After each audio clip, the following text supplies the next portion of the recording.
السلام علیکم ورحمۃ اللہ وبرکاتہ۔ اسلامی تاریخ میں حضرت خدیجہ رضی اللہ تعالی عنہ کی فضیلت و خدمات۔ ام المومنین حضرت خدیجہ رضی اللہ تعالی عنہ کو جو فضل و کمال اللہ تعالی نے عطا فرمایا تھا، اس میں قیامت تک کوئی خاتون شریک نہیں ہو سکتی۔ انہوں نے سب سے پہلے حضور اکرم صلی اللہ علیہ وسلم کی نبوت کی تصدیق کرتے ہوئے ایمان قبول کیا۔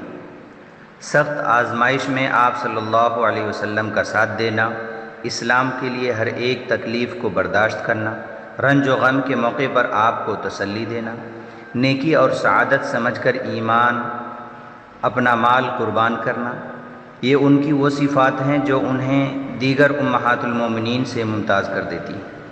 اللہ تعالیٰ نے جبرائیل امین کے ذریعے انہیں سلام بھیجا۔ خود پیغمبر صلی اللہ علیہ وسلم نے فرمایا، خدا کی قسم مجھے خدیجہ سے اچھی کوئی بیوی نہیں ملی۔ وہ اس وقت مجھ پر ایمان لائیں جب لوگوں نے انکار کیا، اس نے اس وقت میری نبوت کی تصدیق کی جب لوگوں نے مجھے جھٹلایا، اس نے مجھے اپنا مال و دولت عطا کیا جبکہ دوسرے لوگوں نے محروم رکھا۔ حقیقت یہ ہے کہ ابتدائی اسلام میں انہوں نے دین کی اشاعت و تبلیغ میں اپنی جانی و مالی خدمات انجام دے کر دیگر پوری امت پر بڑا احسان کیا۔ اللہ تعالیٰ انہیں اس کا بہترین بدلہ عطا فرمائے، آمین۔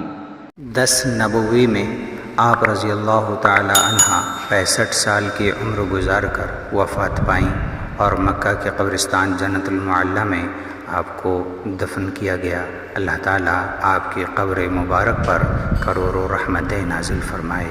السلام علیکم ورحمۃ اللہ وبرکاتہ۔